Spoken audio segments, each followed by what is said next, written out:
बच्चों के लिए आध्यात्मिक बातें बचपन म्हणजे निर्मळता, प्रेम आणि ज्ञान. शिक्षणाचा सुरुवातीचा टप्पा. या वयात जर योग्य संस्कार आणि आध्यात्मिक मूल्य दिली तर मुलं चांगले माणूस बनू शकतात. आध्यात्मिकता म्हणजे फक्त देवाची पूजा नव्हे तर प्रेम करून सहकार्य, सत्य आणि नम्रता यांचे पालन करणे होय. देवावर श्रद्धा ठेवणे. मुलांना देव म्हणजे काय, त्यांची महिमा आणि दररोज प्रार्थना का करतात हे सांगायला हवे. रोज सकाळी आणि रात्री देवाचे नामस्मरण किंवा छोटी प्रार्थना केल्याने मन शांत राहते. नम्रता आणि आदर. आई वडील, गुरुजी, आजी आजोबा यांचा आदर करायला शिकवा.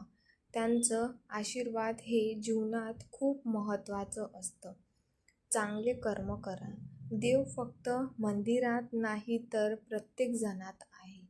कोणालाही दुखवू नये, मदत करावी आणि प्रामाणिकपणे वागावे. हेच खरे धार्मिक जीवन आहे. सत्संग आणि चांगल्या गोष्टीचं महत्त्व. चांगल्या गोष्टी वाचा, ऐका आणि सत्संगात भाग घ्या. त्यातून प्रेरणा मिळते. कथा, भजन किंवा संतांची वचने ऐकल्याने मन सकारात्मक बनते. निसर्गाची पूजा करा. फूल, झाडं, पाणी, प्राणी हे सगळं ईश्वराचं निर्माण आहे. त्यामुळे निसर्गाची काळजी घ्या. झाडे लावा आणि प्राण्यांना प्रेम द्या. मनाला नियंत्रणात ठेवा. लहानपणापासूनच राग, हट्ट, असंतोष या भावना नियंत्रित करण्याचं शिक्षण मिळालं पाहिजे. त्यासाठी ध्यान, योगासने यांचा सराव उपयुक्त ठरतो. सत्यमेव जयते. सत्याचं पालन करा. सत्य बोलणं आणि प्रामाणिक वागणं याला मोठं महत्त्व आहे. खोटं बोलल्याने मन गोंधळतात राहतं. म्हणून लहानपणापासून खरं बोलायला शिका. कृतज्ञता, थँकफुलनेस. दररोज देवाचे आणि आईवडिलांचे आभार माना.